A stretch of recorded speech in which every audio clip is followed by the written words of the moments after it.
over a period of several decades in the mid 20th century, the 50s, 60s, 70s, this technique of a step-by-step iterative removal of a skin cancer was developed. And that was developed for two main reasons. Number one, to ensure a high cure rate, to have the highest cure. And indeed, Mohs surgery has the highest cure rate of any treatment modality at about 98, 99% of 5-year cure.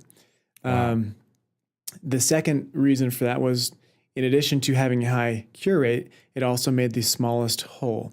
So, for example, if you had a skin cancer on your fingertip and you had a guy say, well, I could fix that. I'll just chop you off at the wrist right here. Right. That's great, and you probably cured it, but not really great in terms of preserving function and aesthetics and all those kinds of things. So the closer you can get to a skin cancer, the better chance you're going to have at a good outcome functionally, as well as aesthetically. But the closer you get, the higher chance you're going to leave some tumor there, right? So Mohs circumvents that by allowing you to check all the edges intraoperatively and make sure that it's all gone before you close someone up.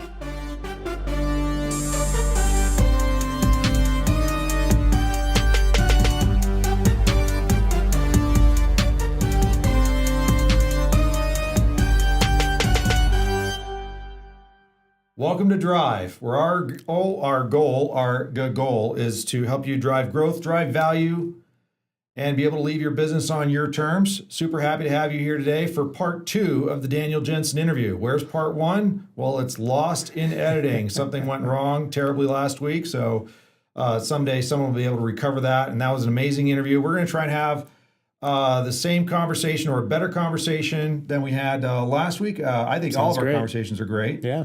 I've enjoyed getting to know you over the last year or two that we've known each other. Yep. Daniel, I have with me as a guest Dr. Daniel Jensen, dermatologist, owner of Clarity Dermatology, who, as a young child, was a serial entrepreneur, building his first business at the age of 8 with his brother. Actually, 10 or 11 years old, I think is what you were. Yep. Cookie stands, lemonade stands. Yep. That was your first time of starting up a business, and you even did some market testing with that, if I remember correctly. That's right. Yep. Tell me a little about that. So we didn't have a business license, so it wasn't a real business, but we had the classic lemonade stands, and we set up at the side of the road, and we'd, sell lemonade and sometimes cookies and things like that. And we would test location and things like that, be on one street or another, or at the corner of the street, so we could get cross traffic in different directions. We would test, things like pricing and things like that. And so you'd say, okay, well, maybe let's try 50 cents today. Let's try 25 cents tomorrow. Yep. Something like that. We'd try to be sneaky, and it was actually the price was 25 cents. We put 50 cents on there and cross it out so it looked like people were getting a deal, Perceived discount there, yes. That's right. Didn't really change the bottom line much, but it was still fun to try. It felt good, right? It's good. You learned a few things there. That's good, yeah. So I want to kind of dive in here to a little bit about your story here, because every time I talk to you, we tend to open up more and more pieces of a conversation that we keep saying, man, we should be getting that on tape. Why aren't we recording that? Sure. So I want to begin with this topic of dermatology. So you're in a field that I did not know a lot about. I probably still know very little about. But every time I talk to you about it, I open up a new awareness around it. Sure, yeah. And I want to take you back in time to when I was a kid growing up, and they had the tanning oil that was SPF 3%, and then they had, or SPF 3, and then they had the sunblock, which was SPF 10. Sure, yeah.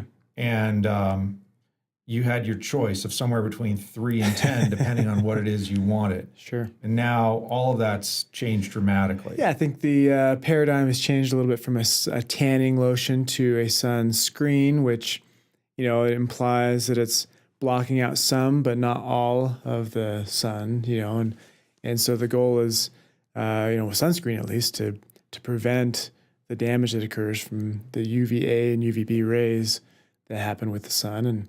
And so the paradigm is, I think, changing a lot from, several years ago when the goal was to get a tan, and now the goal with sunscreen, and always should have been the goal, is to prevent, those harmful effects from the sun. And I remember back then we eventually got this thing called Zinca, where you could paint your nose in this neon colored zinc oxide. Yep. And it had all these different colors. You could do war paint stripes, and you'd always have this nice white streak afterwards. You have a tan everywhere else, and your nose, and these kind of streaks across your face would be nice and white. Or you could even write things on your face. Yeah. There's been this big evolution in sunscreen over the last, I would say, even the last 20 years. Yeah. Because I remember even 20 years ago reading articles around how sunscreen didn't block, was it UVB or didn't block UVA rays? Didn't block UVA rays. Many of the organic or chemical sunscreens didn't used to block UVA rays. Zinc has always blocked UVA, but there was not a distinction. So when you look at a bottle of sunscreen now, when it says SPF 30 or 50 or whatever, that SPF is referring specifically to blocking the UVB rays. And UVB rays are associated with the two most common types of skin cancer, which are basal cell carcinoma and squamous cell carcinoma. And there are about 5.5 million cases of those per year in the United States alone. So by far the most common type of malignancy in humans. Fortunately, generally very, very treatable, right? Now, what that was doing was in many cases with the organic types of sunscreens, those sunscreens were not blocking the UVA rays, and UVA rays are related to photoaging, sunspots, things like that. But also there's increasing evidence that they're related to melanoma. And so nowadays, in the past 15, 20 years or so, the sunscreens have to be labeled with as broad spectrum sunscreens if they block a certain amount of UVA rays, presumably also decreasing the effects of photoaging as well as the chance of increased risk of melanoma. So most people that would work with a dermatologist or would naturally want to go see a dermatologist are people that have a predisposition towards moles, skin cancers, things like that. What about people that it just never crossed their radar to see a dermatologist? What would be the reason they would want to visit a dermatologist? Sure. Yeah. So there are lots of, the risk factors for skin cancer are, fair skin, blue eyes, light hair, those kinds of things. So me. Exactly. Yes. You. Okay. You or you're the Irish version of you. And so you're, those types of people. However, skin cancer has been increasing in incidence in all skin types, including those with a Hispanic background. In fact, there's a study that came out a few years ago that was talking about the increase in non-melanoma skin cancers of the central face in those of a Hispanic background.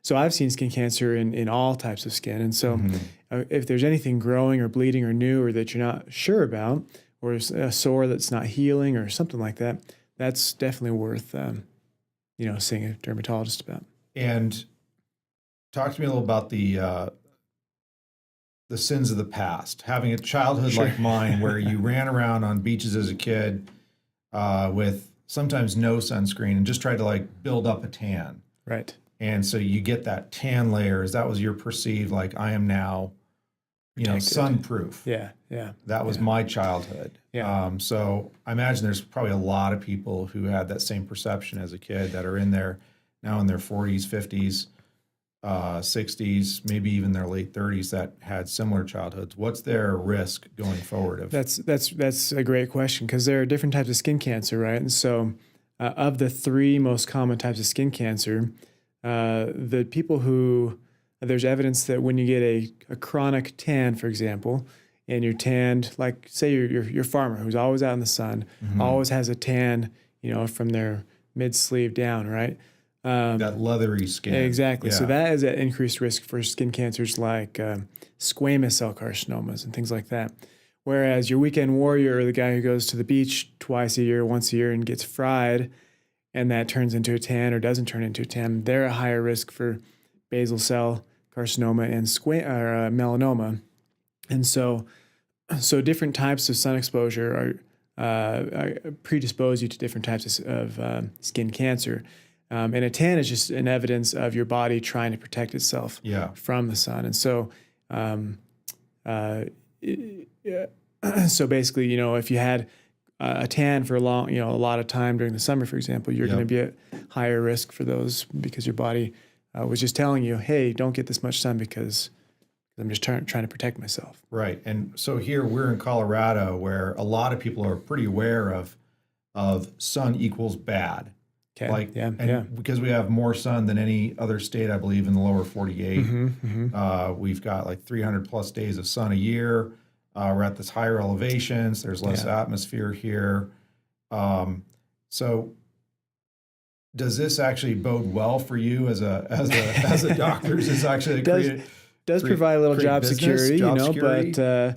but yeah, people don't realize that the sun at, about 8,000-9,000 feet, with the same incident angle of the sun, meaning that if the sun is directly overhead, it's just as intense as the sun being just directly overhead in Miami, because of the elevation gain. So because of our outdoor lifestyle, because of great weather that we have here, and the altitude, we are at higher risk. And so in some senses that does provide some job security, but that's not really, right. That's not why I'm in the business. I'm right. not, but I'm trying to help people prevent that from happening and protect themselves while still being able to enjoy the outdoors. Some dermatologists have different philosophies. They say don't even go outside, but I feel like, we have to live and have a good quality of life. So just do the things that will protect you and minimize that.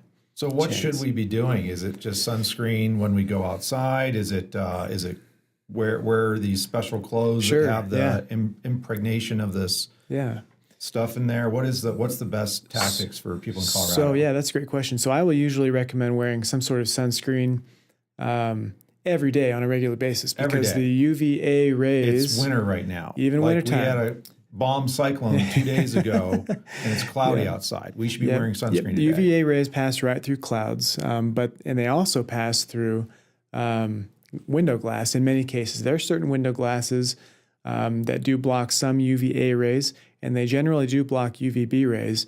But if you're going to be driving significantly and there's a lot of sun exposure, or even if it's cloudy, you still do get UV exposure. Now, that's not to say that you shouldn't get any sun at all. I believe that we do need a little bit of sun, and really you only need about 10 minutes a day head and neck kind of exposure to get the vitamin D that you need.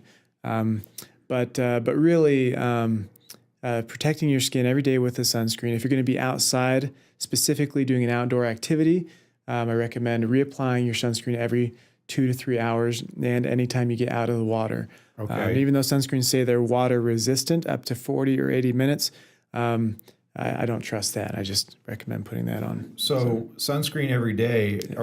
If we're in an office all day long, when should we be applying it?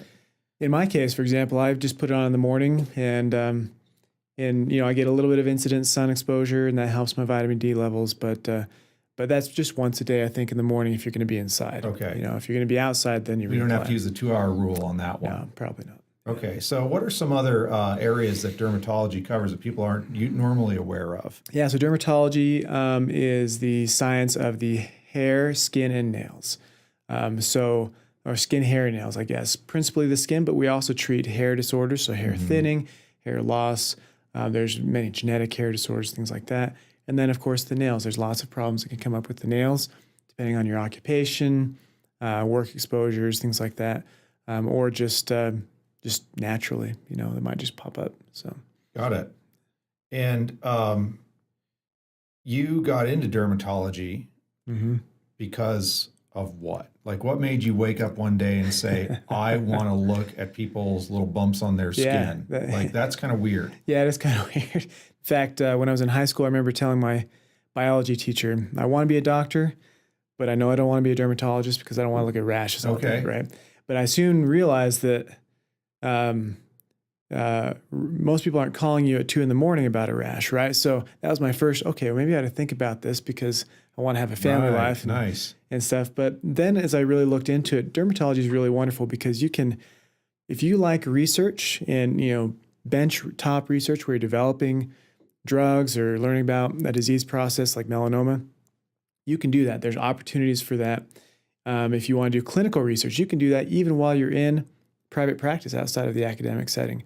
You can start a business. And dermatology is one of the still an entrepreneurial opportunity. There is, yeah, definitely for sure. And among other things, dermatology is very interesting, and you get to meet lots of people from all walks of life, young, old, etc. And so there's lots of really great things about dermatology, and that's not to take away from other areas of medicine, because I really think that other areas of medicine are wonderful. It's just what spoke to me. Yeah.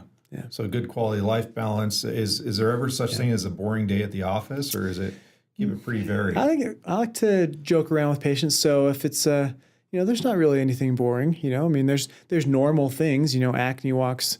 A patient with acne walks through the door. That's just as fun for me as something that's a little more intellectually stimulating. But we just have a fun time in our office. And you actually have some specialty in your office in a particular form of surgery. Right. Share with us a little bit about that. Yeah, so the surgery, I'm a fellowship-trained Mohs surgeon, and Mohs surgery was developed by a gentleman named Fred Mohs, and he was a general surgeon at the University of Wisconsin. And this, over a period of several decades in the mid-20th century, the 50s, 60s, 70s, this technique of a step-by-step iterative removal of a skin cancer was developed. And that was developed for two main reasons. Number one, to ensure a high cure rate, to have the highest cure. And indeed, Mohs surgery has the highest cure rate of any treatment modality at about 98, 99% of 5-year cure. Wow. The second reason for that was, in addition to having a high cure rate, it also made the smallest hole. So, for example, if you had a skin cancer on your fingertip and you had a guy say, well, I could fix that. I'll just chop you off at the wrist right here. Right. That's great, and you probably cured it, but not really great in terms of preserving function and aesthetics and all those kinds of things. So the closer you can get to a skin cancer, the better chance you're going to have at a good outcome functionally, as well as aesthetically. But the closer you get, the higher chance you're going to leave some tumor there, right? So Mohs circumvents that by allowing you to check all the edges intraoperatively and make sure that it's all gone before you close someone up. And so it's a little bit slower procedure, probably? It is. It can take, a couple hours to potentially a whole day, but the technique used to take weeks, and things have changed over the past several decades where we've started using frozen sections, which means that we freeze the tissue and then we make slides, microscope slides, within an hour typically, to look at it and make sure everything's gone. Wow. Yeah. And small holes, easy recovery. Yep. In general. Yep. Sometimes people let things go, and you have a little bit bigger thing you have to kind of deal with and work with. But definitely, I have a lot of experience with that. And if we need to involve our, plastic surgery colleagues or something like that, then scarring we and plan stuff. that. Yeah. Got it. Now, you at some point started out working in another organization as an associate, and yet still had a dream of building your own practice. Walk me through a little bit about the Clarity Dermatology story. Sure. Yeah. So I've always thought, as you alluded to, I've always thought that owning a business and starting a business would be a neat idea. It's something you can create your own culture and grow something and have that satisfaction. It comes with its own challenges, of course, right? So, however, I found this great group here in town actually, and I started to work with them.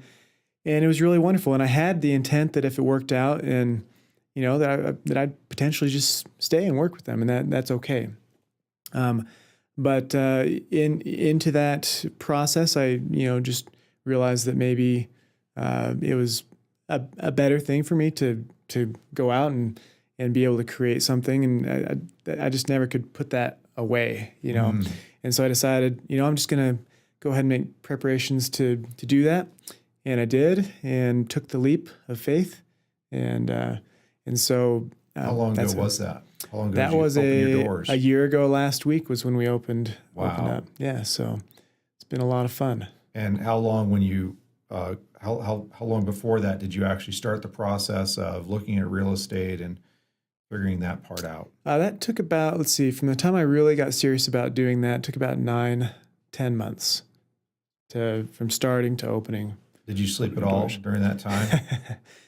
There were some sleepless nights, but I had lots of supportive family and friends, and my wife's been very supportive.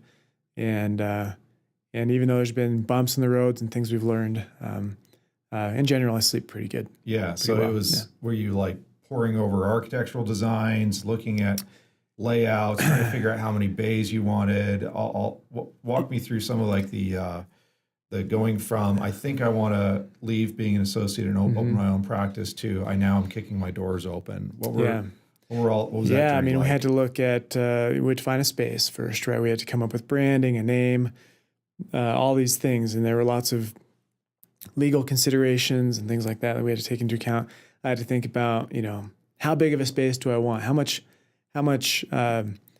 square footage do I want to be paying for while we're trying to build up and things? And I've been to your office, and it's not small by any means. Not for a startup. Yeah, you're exactly right. But the recommendation that I received from many dermatologists, maybe not directly, but maybe in meetings they talk about their experience. Yep. They would always say, build for at least 5 or 10 years from now, because you're going to grow and you're going to need new space. And if you're locked into a 7-year or 10-year lease or something like that, then you're going to be kicking yourself because, Isn't that kind of scary to think about? Because building for 5 years from now, for the growth that you want to target towards versus the cost of doing that, not just the real estate, but then the manpower, all of the little pieces that go in there, like it gets expensive. It does, yeah.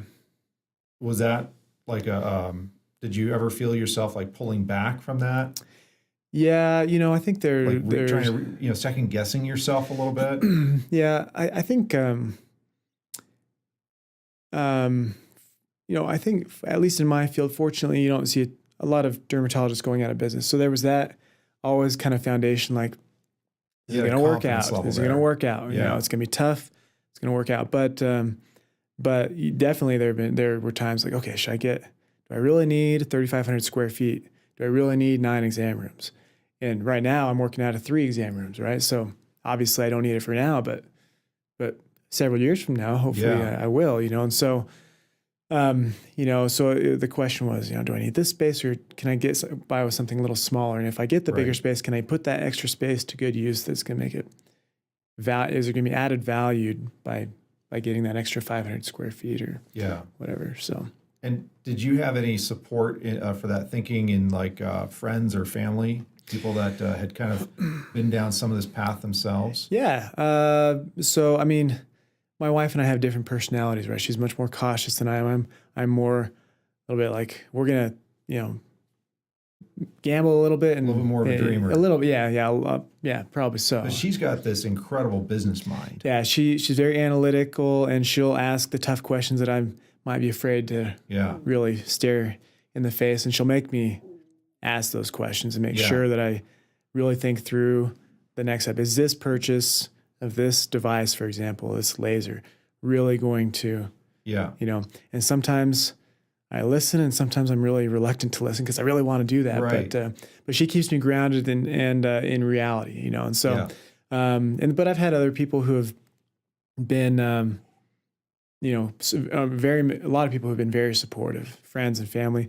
My brother, he's a dentist down in Albuquerque area, and Does he own his own practice? He's a partner in his dental practice, and while he didn't start it from scratch, he has the same kind of growth-minded kind of spirit and mentality. And so seeing him work in his dental practice and grow that over the past few years has been really a great example and inspiring and something to kind of shoot toward. Yeah, and then your dad was also a physician.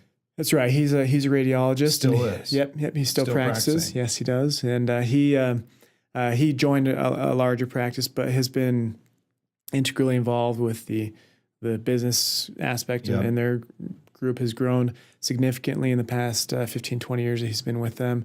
I guess it's been 21 years now, and or 20 years. And so his experience in seeing the financial reports and stuff like that has helped me maybe bounce ideas off of him in terms of whether something is feasible or a good idea or not. So it's been really good. If someone doesn't have family members that are in that sphere, if you didn't have your brother, if you didn't have your dad, if you didn't have your wife as your kind of gut check against a lot of your thinking there, where would you have turned? What would you recommend for someone else who doesn't have that same support structure? Well, I actually asked, so I also did turn to those other sources, and those sources for me have been other dermatologists and physicians who have done that, done what I've done. Yeah.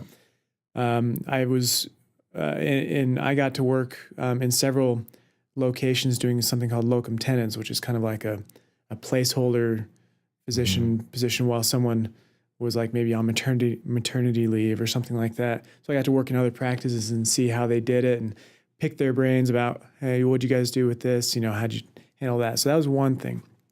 The next thing, there were Facebook groups actually of physician entrepreneurs, other dermatologists who own their practices who say, hey, what do you guys do about this HR problem? Or what do you do about this?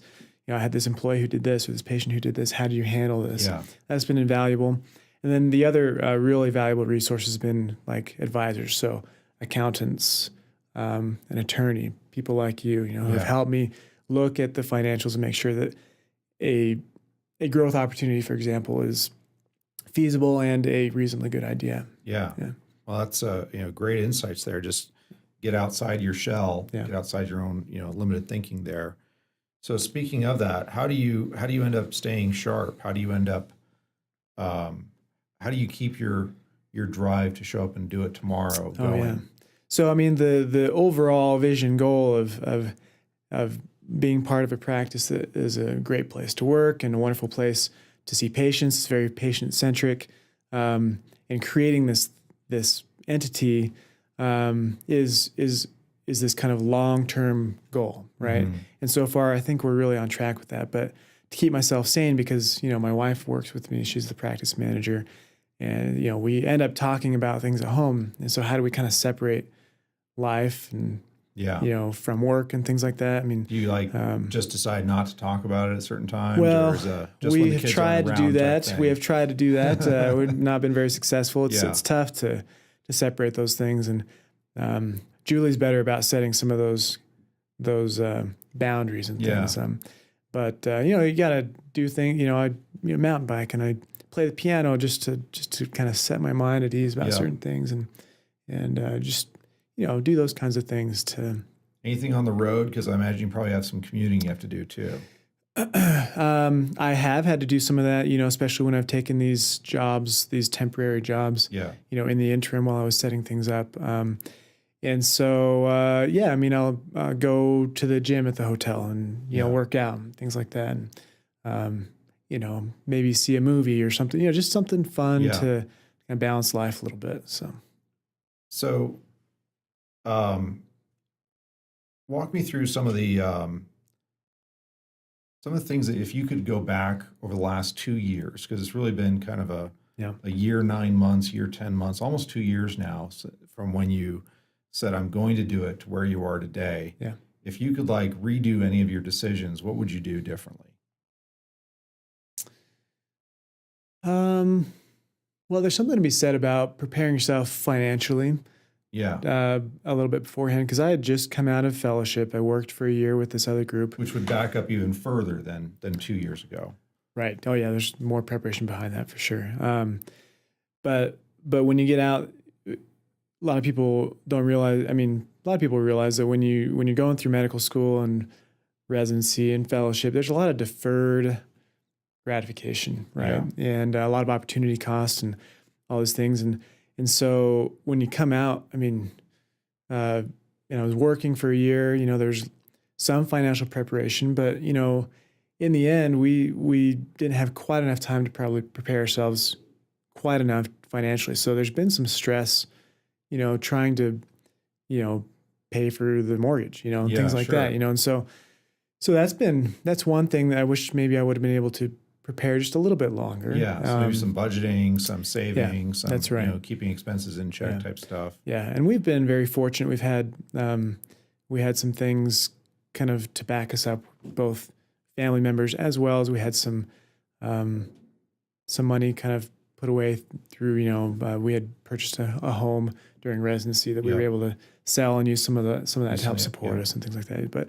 But everything, that's one thing. The other thing is I was so growth oriented that I was, I think I saddled myself with, a number of, I've purchased a number of lasers and devices and things like that. And so you saddle yourself with a monthly payment, right?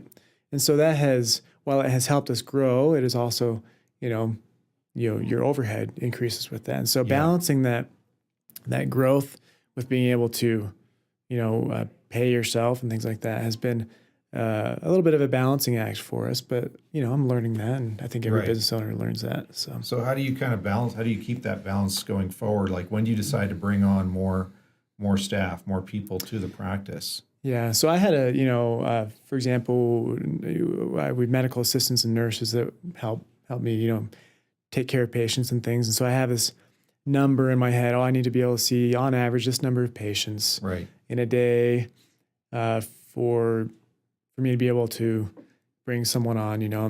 The other thing, I just have general idea of what our overhead expenses are. And so when we reach a certain, balance in our checking account, and at the end of the month, I know, okay, well, if I have any more than that, then it's safe for me to pay myself a certain amount and things like that. So I have benchmarks like that help me kind of, but sometimes it takes a lot longer. It took a lot longer for me to be able to take any money back out of the business. It was a lot of putting in, because I think a lot of doctors, run into that, where they have this kind of false expectation of when they're going to hit that mark there. Exactly. And I thought, oh man, in 6 months I'm going to be like rocking and rolling, but really, even though we've grown tremendously and everything, the expenses do add up, and also there's the fact that you get reimbursed for things you do sometimes 3-6 months later, and so there's insurance can just be really slow sometimes. That's exactly right. And so, maybe there's a little thing wrong with an insurance claim. Well, then that's going to have to go back through, and that takes another, a couple of months. So there's things that you should definitely think about in terms of how. I mean, I would always forecast on the low end of getting paid, right? And if you surpass it, then fantastic, But at least you're not going to be surprised. How much of this training did you actually receive in medical school? Yeah, so med school is great at making doctors, but not really good at making business people. So it seems more oriented nowadays to be manufacturing the types of doctors that are going to work in the big hospitals. As employees, right? Yeah, and that's always, I think that's always the way it's been. And even in dental school, where you're more likely to be an owner of a dental practice or something, I think they get some training, but it's very little. Yeah. And so. There are some great blogs that talk about this kind of stuff, and of course your advisors help you. And there's so many regulations in medicine, so it is wise to have someone at least get you pointed in the right direction. And I know that something that I've picked up just in the last year and a half, 2 years that you and I have been in conversation, because I think I got introduced to you pretty early on in your process of looking at this whole thing, is just your willingness to be coachable. You stayed very humble throughout the process, and you also stayed very focused on the fact that you were a business owner and that it was in your patient's best interests that you run a successful business. Right. And so you thoroughly embraced the business owner role. That was just something that always struck me about all my conversations, all my work with you, was just that kind of, I am a business owner and I am a physician. Yeah, thank you. And I've always loved the idea of entrepreneurship and owning a business and things like that. While you don't have to have a ton of background in accounting or whatever, that kind of stuff is helpful. But I think having that dual role as a physician owner, is a thing that is challenging but exciting for me, at least. So you have to, when you think about this, you have to kind of decide, is this something that I'm willing to kind of, stay after and, sign payroll, do the payroll, and stuff like that. Because initially you'll be doing that kind of stuff because you can't afford to have someone do it for you. Right, you're not going to have someone else there yet. Yeah. So yeah, perfect. Well, as we kind of wrap this up and bring it to a close, big question for you: what drives you? What drives me? I think that I have a lot of goals in life. I've always been very goal-oriented. And one of those goals is to be able to have financial security for me and for my family. And while this process of starting a business has created a lot of risk initially with that, eventually I have confidence that it is going to create financial security for us. And in doing so, we get to help a lot of wonderful patients. Yeah. And we get to provide care for patients who really need care, and then also provide the other great thing about being an entrepreneur that drives me is being able to create a livelihood for other people, or at least provide a platform where other people can also derive their livelihood. And that just makes me happy to be able to provide that area where someone else can, take life by the reins and kind of, provide for themselves as well, which is really great. Awesome. Well, Dr. Daniel Jensen, thank you so much for your time. I appreciate you being here as a guest. Jay. Appreciate it's a pleasure. it. Thank you. All right. Thank you. Thank you for watching the show today or listening to us on our podcast. The bottom line is we're fans of you, your entrepreneurial spirit, your passion, and your drive. We want to see you be able to sell your business to whom you want, when you want, and under the terms and conditions that you want. If you'd like our team to discuss your business and your exit strategy with you, please reach out to us by phone, by email, or by visiting our website at lucetadvisors.com. That's LUCETADVISORS.com. Also, if you want more great content, make sure to like and subscribe to the channel, subscribe to the podcast, and click on the links below. If you think you got something out of this episode, let us know and make sure to tell a friend. We look forward to helping you.